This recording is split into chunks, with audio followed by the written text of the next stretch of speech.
नमस्कार, मैं Amarinder Tiwari and you watching Bodhisattva PCS history. BPSC pre और मेंस के लिए काफ़ी महत्वपूर्ण भूमिका निभाता है। यदि प्री की बात करें तो यहाँ से 30 से 35 प्रश्न पूछे जाते हैं। वहीं बीपीएससी मेंस में जीएस फर्स्ट पेपर में इसका 33% वेटेज होता है। माय डियर फ्रेंड, आज के इस पर्टिकुलर वीडियो लेक्चर में मैं आपको बताऊंगा कि 70वीं बीपीएससी प्री के लिए हिस्ट्री को कैसे टारगेट करना है। देखो, कोई बहुत बड़ा ये गेम नहीं है। गेम को सही तरीके से समझना, अपोनेंट के माइंडसेट को समझना। ऑब्वियसली इस पर्टिकुलर वीडियो लेक्चर में कोई मैं प्री सेट ऑफ रूल आपके सामने नहीं लेके प्रस्तुत करने वाला हूं। जो बीपीएससी की तैयारी कर रहे हो ना, वो बीपीएससी पिछले 2 साल पुराने बीपीएससी से काफ़ी डिफरेंट है, काफ़ी ज़्यादा डायनेमिक हो चुका है। और अपने अपोनेंट के माइंडसेट को समझना और उस समझ के अनुसार सोर्सेज को डिफाइन करना और बेसिक एडवांस लेवल की तैयारियां करते हुए जब युद्ध काल हो, दैट मीन्स आप एग्जामिनेशन हॉल में हो, उस समय कैसे आपका अपोनेंट आपके ऊपर प्रहार करने की कोशिश करता है अपने संग्रहित ज्ञान अर्जन के द्वारा और प्रॉम्प्ट इंटेलिजेंसिया का यूज करते हुए अपने अपोनेंट के प्रहार से बचते हुए एमसीक्यू को सही सॉल्व करते हो और अंततोगत्वा संधान करते हो अपने एम का। यही आपका अनंतिम लक्ष्य होना चाहिए माय डियर फ्रेंड। तो इस पार्टिकुलर वीडियो लेक्चर में कुछ भी मैं प्री डिसाइडेड आपको नहीं प्रस्तुत करने वाला। सबसे पहले 69 बीपीएससी प्री के जो भी हिस्ट्री के प्रश्न थे सबका एनालिसिस करेंगे, एक एक प्रश्न का डिफाइन करेंगे स्रोतों को कि कहाँ से पूछा गया था। 70वीं बीपीएससी के लिए कैसे आपको हिस्ट्री की तैयारी करनी है, नोट्स मेकिंग कैसी करनी है, रिवीजन कैसे करना है, पीवाईक्यू कैसे लगाना है, और जो डेफिनेटली जो इम्पॉर्टेंट और क्वालिटी वाले टेस्ट हैं अवेलेबल, मार्केट में अवेलेबल होते हैं, उनको कैसे आइडेंटिफाई करते हुए आप एग्ज़ाम को इजीली क्रैक कर सको।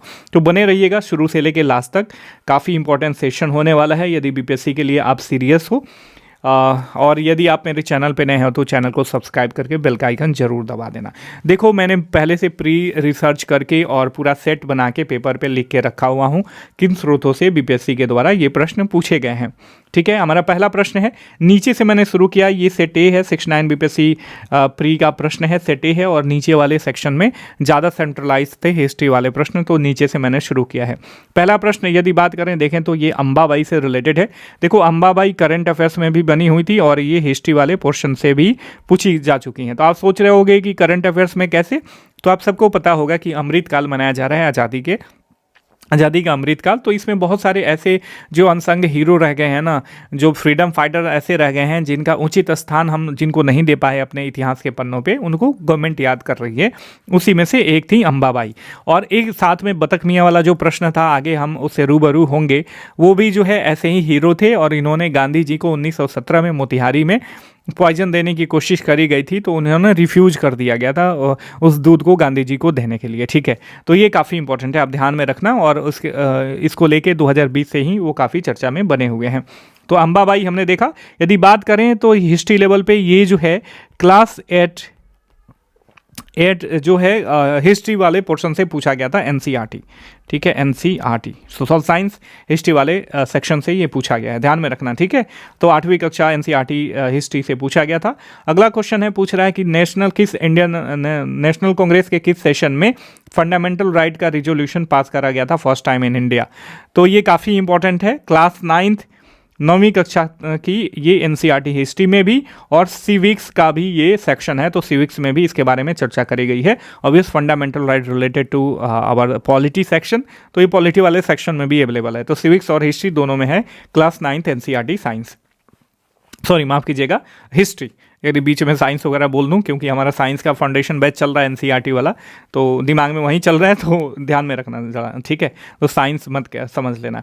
ये जो है इंडियन नेशनल कांग्रेस के बारे में बात करी जा रही है कि जो सेफ्टी वॉल्व थियरी थी ये किसके द्वारा प्रपोज करी गई थी, किसके द्वारा दिया गया था। तो ये क्लास 7 सिविक्स में भी इसके बारे में चर्चा करी गई है और छठी कक्षा की एनसीईआरटी हिस्ट्री में भी चर्चा करी गई है। तो 7वीं और छठी कक्षा की हिस्ट्री में भी दोनों में जो है ये मेंशन है। 7वीं की सिविक्स में और छठी कक्षा की एनसीईआरटी हिस्ट्री में अवेलेबल है, ध्यान में रखना। अगला प्रश्न है, who among the following was not a member of cabinet mission के सदस्य कौन नहीं थे। इसके बारे में पूछा गया है। 10वीं कक्षा की एनसीईआरटी हिस्ट्री से पूछा गया है। यहाँ पे इंपॉर्टेंट सोसाइटीज़ और ऑर्गेनाइजेशन दिया गया है, किसके द्वारा इस्टेब्लिश करा गया है, और ये servant of India society, Tattvabodhini सभा, आत्मीय सभा, ये जो रिलीजियस मूवमेंट हुए थे इंडिया में, उससे संबंधित है और क्लास 12 एनसीईआरटी हिस्ट्री से पूछा गया है माय डियर फ्रेंड। ठीक है, अगला प्रश्न है कि ये चंपारण सत्याग्रह से रिलेटेड प्रश्न है, काफ़ी इंपॉर्टेंट है। Champaran Satyagraha NCERT class 12 history से पूछा गया है। फिर वहीं Gandhi ji first time hunger strike as a weapon कब यूज किए गए थे, आप सबको पता ही होगा, अहमदाबाद स्ट्राइक में। क्लास 12 एनसीईआरटी हिस्ट्री में पूछा गया है ये। ठीक है, गांधी जी से रिलेटेड पूरा चैप्टर है, उसी में ये दिया गया है। ठीक है, डच, देखो मैं जो Bihar special, specially Bihar special जो भी प्रश्न थे उसको मैं अलग से छाट दे रहा हूँ, लेकिन जो नॉर्मल मतलब हमारे हिस्ट्री के, जनरल हिस्ट्री के प्रश्न हैं वो कहाँ से पूछे गए थे मैं बता दे रहा हूँ। डच ईस्ट इंडिया कंपनी की बात करें तो ये बिहार स्पेशल है, इसे ध्यान में रखना। फिर the quit India movement in 1942 witness the significant contribution, और इसमें बिहार केसरी से संबंधित, बिहार केसरी नाम से एक काफ़ी इंपॉर्टेंट पर्सनालिटी रही हैं जिन्होंने पार्टिसिपेट किया था। इसमें वो कौन थे आपको याद होना ही चाहिए, आप सबको पता ही होगा, बचपन में पढ़ते आ रहे होंगे, तो ये भी बिहार स्पेशल, इसको अलग करते हैं। Which treaty was signed after the battle of Buxar, आप सबको पता ही होगा। ठीक है, बैटल ऑफ बक्सर के बाद कौन सी ट्रीटी साइन करी गई थी, इलाहाबाद की संधि हुई थी, तो आप सबको पता होगा। और ये जो है हमारा कौन से चैप्टर से पूछा गया है, battle of Buxar class 8 NCERT history से पूछा गया है। ठीक है, आगे बढ़ते हैं। इसमें अगला जो है हमारा प्रश्न वह है Lord Lytton is not associated with which of the following. Lord Lytton के बारे में काफ़ी इंपॉर्टेंट है, ये जो है एनसीईआरटी 12 क्लास की एनसीईआरटी से पूछा गया है, हिस्ट्री वाले सेक्शन से। The cook from Bihar who saved Mahatma Gandhi, ऐसे कोई मेंशन नहीं है कहीं, लेकिन ये करंट अफेयर्स का टॉपिक था, तो यहाँ से पूछा गया था हिस्ट्री वाले सेक्शन में। Consider the following events during India's freedom struggle, तो ये टोटल होम रूल मूवमेंट, सूरत स्प्लिट, खेड़ा सत्याग्रह, मार्ले मिंटो रिफॉर्म, ये सारा क्लास 12 एनसीईआरटी हिस्ट्री से पूछा गया है।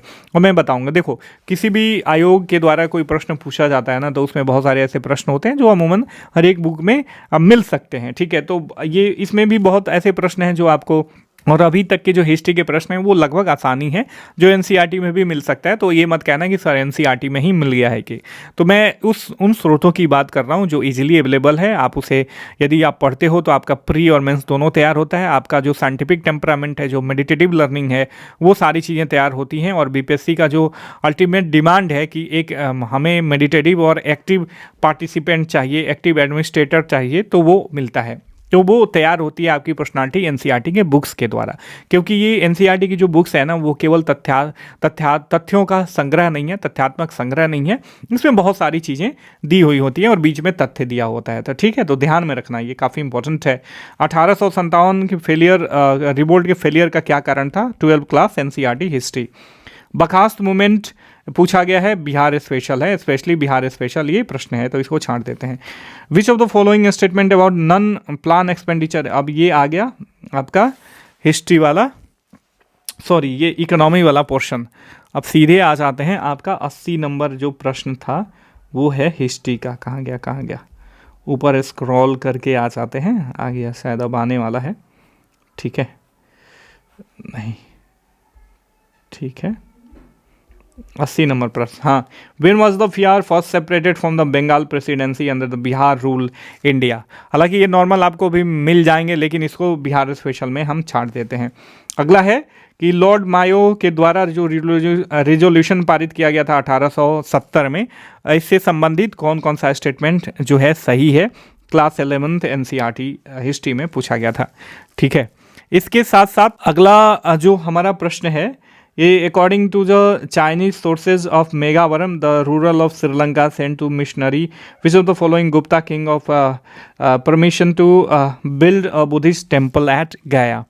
ये वाला जो हमारा प्रश्न है, ये 6ठी कक्षा की एनसीईआरटी में पूछा गया है। ठीक है, new empire and kingdom NCERT class 6 में पूछा गया है ये।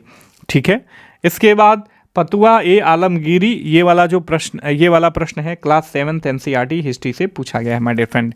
ठीक है, फिर अगला जो हमारा प्रश्न है वर्नाकुलर प्रेस एक्ट, ये एनसीईआरटी 10th क्लास से पूछा गया है। मैं सारा देख के लिख रहा हूँ, ऐसे ही नहीं लिख रहा हूँ, सब मैंने प्री रिसर्च करके, प्री सर्च वगैरह मार के देख के बुक में सारी चीज़ें मैंने यहाँ पे आपके सामने मैं प्रस्तुत कर रहा हूँ।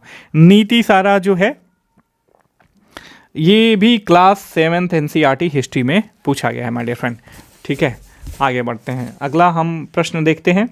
विच city served as the capital of the ancient kingdom of the Magadha during the early Vedic period, class 6 NCERT history से पूछा गया माय डियर फ्रेंड। ठीक है, फिर मैथिली लैंग्वेज, ये बिहार स्पेशल है, इसको अलग से हम छांट देते हैं। ठीक है, फिर चरक, ब्रह्मगुप्त और ब्राह्मीर और विशाखादत्त के बारे में ये पूछा गया है, ये क्लास 6 एनसीईआरटी हिस्ट्री में इनके बारे में चर्चा करा गया है। ठीक है, फिर चार्ल्सवुड डिस्पैच के बारे में चर्चा करा गया है, ये क्लास 10th एनसीईआरटी हिस्ट्री में चर्चा करी गई है। ठीक है, ये फैयान वाला जो प्रश्न था ये भी एनसीईआरटी 6ठी और 7वीं कक्षा में यदि आप डायरेक्ट पढ़ोगे तो इसमें आपको ये सारी चीज़ें चर्चा करी गई है। ठीक है, Nathpanthi, Siddha, yogi made the devotional religion popular in, ये जो है नाथपंथी वाला, ये क्लास 7th और क्लास 8 दोनों में इसके बारे में चर्चा करी गई है माय डियर फ्रेंड।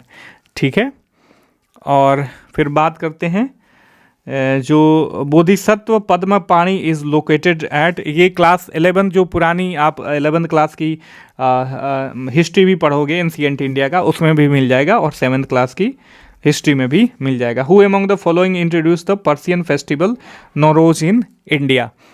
ठीक है, तो ये नौरोज वाला क्लास 7th एनसीईआरटी हिस्ट्री का प्रश्न है, सीधे सीधे पूछा गया है।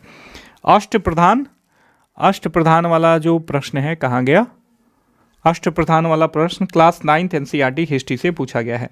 ठीक है, फिर ये गेट ऑफ बाबुल मक्का, ये मुझे स्पेशल कहीं मिला नहीं। ठीक है, लेकिन ये क्लास 7th एनसीईआरटी हिस्ट्री में भी इसमें चर्चा करा गया है। ठीक है, और क्लास 11th हिस्ट्री में भी चर्चा करा गया है। ठीक है, तो इसके बारे में आप देख लेना, I am not sure, but class 11th most probable NCERT history में इसके बारे में चर्चा करा गया है। लेकिन बाबुल, इसमें सारे जो ट्रेड्स थे ना, पुराने वाले की बात कर रहा हूँ, मुगल पीरियड के जो भी ट्रेड्स थे, जो भी ट्रेड रूट्स थे, वो सारा इसके बारे में दिया गया है, तो मोस्ट प्रोबेबली इसमें पूछा होगा, लेकिन मैं श्योर नहीं हूँ, पूरा चैप्टर मैं नहीं खंगाल पाया, तो इसके बारे में मैं श्योर नहीं हूँ माय डियर फ्रेंड। ठीक है, फिर विक्रमशिला यूनिवर्सिटी के बारे में, ये बिहार स्पेशल, इसे छांट दो। फिर arrival of Babur into India led to, ये 11th क्लास एनसीईआरटी हिस्ट्री से पूछा गया है। ठीक है, इसके बाद सुजनी हैंडीक्राफ्ट, ये बिहार स्पेशल है। ठीक है, स्तूपा और ये चैत्या बिहारा वगैरह, ये सब क्लास 8 में भी है, क्लास 11th में भी आपका एंशिएंट इंडिया में आपका मिल जाएगा। तो आपने देखा, यह मैं आपको बता दूं, ये टोटल 33 प्रश्न लगभग मेरे को देखने में मिले, 33 प्रश्न हिस्ट्री में पूछे गए थे। तो ये सारे प्रश्न आपने देखा कि जो भी प्रश्न थे ना हिस्ट्री के, 69 बीपीएससी यदि हिस्ट्री की बात करें तो जो भी प्रश्न कहाँ से पूछे गए थे, तो ये 6ठी से 12वीं कक्षा की एनसीईआरटी हिस्ट्री से पूछे गए थे। जो कि मैक्सिमम पोर्शन पूछा गया था वो 6ठी कक्षा से 10वीं कक्षा तक की एनसीईआरटी थी। और ये सारी 6ठी से 10वीं कक्षा तक की एनसीईआरटी में जो भी आप 11th और 12th क्लास की एनसीईआरटी पढ़ोगे एडवांस लेवल में, वो सारी चीज़ें एक्सपेंडेड फॉर्म में दी गई रहती हैं। लेकिन उनमें से कोई ऐसा टॉपिक नहीं है जो 6ठी से 10वीं कक्षा तक की एनसीईआरटी में जिसके बारे में न चर्चा करा गया हो। छोटे फॉर्म में चर्चा किया जाता है, लेकिन किया जाता है। तो सबसे पहले आपका जो प्राइमरी कैमाफ्लॉस था, जो प्राइमरी डिलेमा था कि आपको हिस्ट्री 17वीं बीपीएससी के लिए कहाँ से तैयार करनी है। ऑब्वियस मार्केट में बहुत सारे बुक्स हैं, ठीक है, उनको आप पढ़ सकते हो, लेकिन जो मेन आपका स्टैंडर्ड यदि बुक जो फॉलो करनी है ना, लोग कह देते हैं कहने को स्टैंडर्ड बुक, लेकिन जो आपको बुक फॉलो करनी चाहिए वो प्राइमरी रूप से 6ठी से 10वीं कक्षा तक पर मेन फोकस होना चाहिए। ठीक है, उसके बाद आप 11th और 12th क्लास की एनसीईआरटी हिस्ट्री आप पढ़ो। इसमें होगा क्या, आपका टोटल बेसिक क्लियर हो जाएगा। कुछ भी ऐसा हिस्ट्री से, चाहे वो मॉडर्न हिस्ट्री हो, एंशिएंट हिस्ट्री हो, मिडाइवल पीरियड हो या वर्ल्ड हिस्ट्री हो, कुछ भी ऐसा नहीं है जो आपसे अछूता रह जाए। और इसी का एक्सपेंडेड फॉर्म जो है 11-12 में मिलेगा। थोड़ी सी और तथ्यात्मक जानकारियां आपको मिल जाएंगी और मेंस के लिए बहुत सारे चीज़ें मिल जाएंगी। ठीक है, मेंस के लिए यहाँ से आपको जो भी मतलब डिस्क्रिप्टिव प्रश्न होते हैं, साथ में जो छोटे प्रश्न आजकल शॉर्ट आंसर वाले पूछे जा चुके हैं, वो भी इसमें आपको मिल जाएगा। ठीक है, और इतना सब करने के बाद आपको करना क्या है, पहले छठी से 12वीं कक्षा तक की एनसीईआरटी कवर करो, थ्रोली कवर करो। भले उसके बाद आपको ना समय मिले, आप मत पढ़ो कोई और बुक, लेकिन यदि आप ये सारी चीज़ें कवर करने के बाद भी आपके पास समय है, तब जाके आप स्पेक्ट्रम जो है राजीव अहिर पढ़ सकते हो माय डियर फ्रेंड। लेकिन मेरा ये कहना है, देखो बिहार की बात करें ना, तो बिहार में बच्चे जब एग्जामिनेशन की प्रिपरेशन करने आते हैं तो बीपीएससी के साथ वो क्या डाल देते हैं, बीएसएससी डाल देते हैं। ठीक है, बीपीएसएससी भी डाल देते हैं। तो मेरा ये रिकमेंडेशन है कि आपको एनसीईआरटी ज़्यादा पढ़नी चाहिए, क्योंकि यदि एनसीईआरटी आपका कमांड हो गया तो नॉट इवन इफ कि आप बीपीएससी क्रैक कर सकते हो, बीएसएससी क्रैक कर सकते हो, बीपीएससी क्रैक कर सकते हो, साथ में आईएएस का प्री भी क्रैक कर सकते हो माय डियर फ्रेंड। ठीक है, कुछ एडवांस लेवल की चीज़ें होती हैं जो आपको स्टैंडर्ड बुक अलग से स्पेक्ट्रम वगैरह से पढ़ के आपको कवर करना होगा। ठीक है, तो 17वीं बीपीएससी के लिए आपको करना क्या है, छठी से 10वीं कक्षा तक की एनसीईआरटी, उसके बाद उसके जब ये आधार क्लियर हो जाए तो 11 से 12वीं कक्षा तक की एनसीईआरटी आपको पढ़नी है माय डियर फ्रेंड। ठीक है, तो इसे मैं मिटा देता हूँ ताकि ये मैसी ना हो। आगे बढ़ते हैं। देखो चीज़ें बहुत आसान होती हैं, ठीक है, और इन्हीं आसान को मार्केट के द्वारा बड़ी डिफ़िकल्ट बना दिया जाता है। आपके सामने लगता है कि भैया हम करें तो क्या करें। अब मैंने प्री सर्च मार के रखा हुआ है, सब आपको मिल जाएगा, सब आपको छठी से 12वीं कक्षा तक की एनसीईआरटी में क्या नहीं मिलेगा, आपको मैक्सिमम प्रश्न मिल जाएंगे। जो 150 प्रश्न होते हैं ना, इसमें 99% प्रश्न आप लगभग सॉल्व कर सकते हो एनसीईआरटी के द्वारा ही माय डियर फ्रेंड। ठीक है, यदि करंट अफेयर्स को निकाल दिया जाए तब की बात कर रहा हूँ, नहीं तो आप ये मत कंसीडर करना कि भैया करंट अफेयर्स कहाँ होता है एनसीईआरटी वाला, तो इसको आप ध्यान में रखना। पहली चीज़ तो एनसीईआरटी पढ़नी कैसे है मैं आपको बता दे रहा हूँ।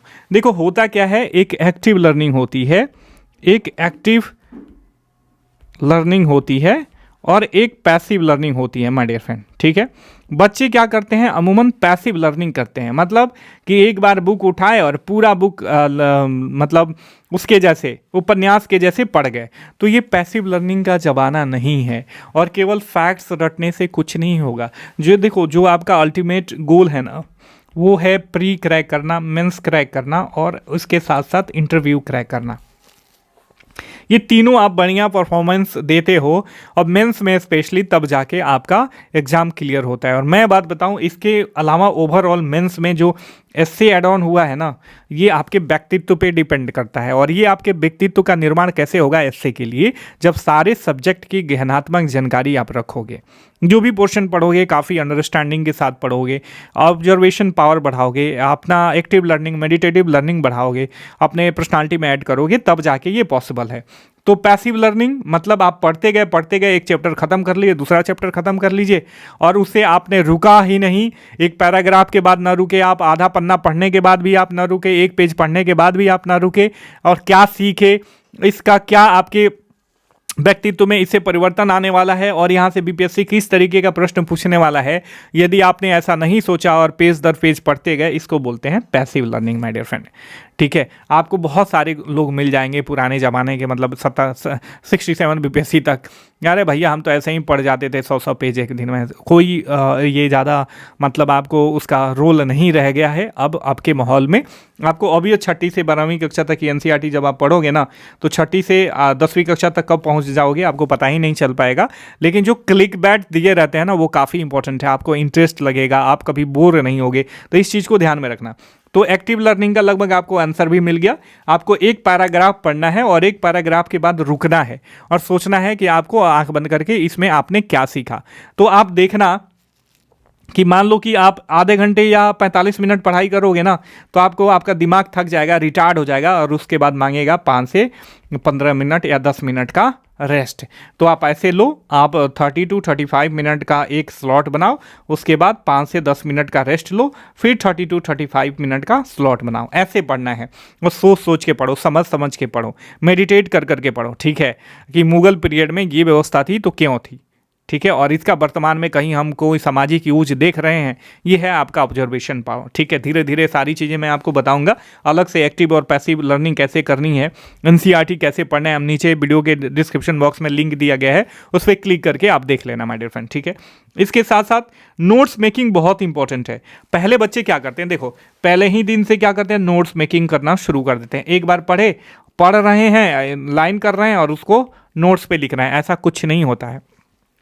यदि आपको नोट्स बनाना ही है फर्स्ट राउंड रीडिंग में, तो पहले आप पूरा चैप्टर पढ़ो, समझो, मेडिटेट करो उसके बारे में, तब जाके नोट्स बनाओ। नोट्स में सारी चीज़ें नहीं लिखी जाती। मान लो कि एक पूरा चैप्टर है, चैप्टर 1 है, मान लो 1000 वर्ड्स में, तो इसमें जो आपको नोट्स पे उभर के सामने आने चाहिए ना, मुश्किल से 100 शब्द ही आने चाहिए, 100 से 200 शब्दों में। यदि ज़्यादा डेंस है, मतलब हाईली सेंट्रलाइज है, फैक्ट्स ओरिएंटेड है, तो 200 शब्द, नहीं तो 100 शब्द काफ़ी है, मोर देन इनफ है। कॉन्सेप्ट आपके दिमाग में रहना चाहिए और तथ्य जो है आपके नोट्स पे होना चाहिए, तो इसे बोलते हैं नोट्स मेकिंग प्रोसेस। नहीं कि आप बुक पढ़ रहे हो और बुक में से दूसरा बुक बना रहे हो माय डियर फ्रेंड। ठीक है, इस बात को आप ध्यान में रखना। मार्केट में बहुत ज़्यादा कन्फ्यूजन क्रिएट किया जाता है कि ऐसे कर लो, ऐसे कर लो, ऐसा कुछ नहीं करना है। आपको 1000 शब्द पढ़ने हैं और कोशिश करना है 100 से 200 शब्दों में आप उसे निपटा दो अपने शॉर्ट नोट्स में।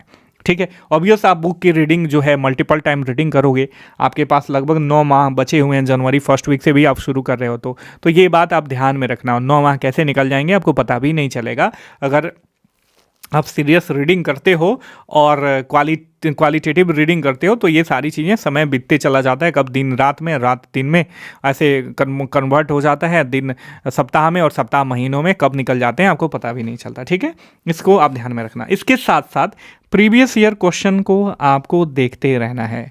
ठीक है, और प्रीवियस ईयर क्वेश्चन के लिए मैं बुक आपको बता देता हूँ। देखो, एक आता है घटना चक्र की बुक आती है, घटना चक्र की बुक आती है प्रीवियस ईयर क्वेश्चन की।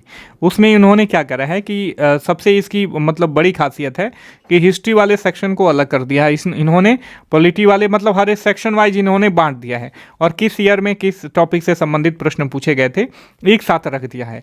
तो एक वाला बुकलेट तो ये आपके पास ऐसे होना चाहिए, और एक मिक्सअप वाला बुकलेट होना चाहिए जो रॉ क्वेश्चन पूछे जाते हैं मिला जुला के, वो होने चाहिए। तो केबीसी नैनो का एक ले लो और एक घटना चक्र वाला ले लो। ठीक है, ये काफ़ी इंपॉर्टेंट है, ये आपको मैंने बता दिया।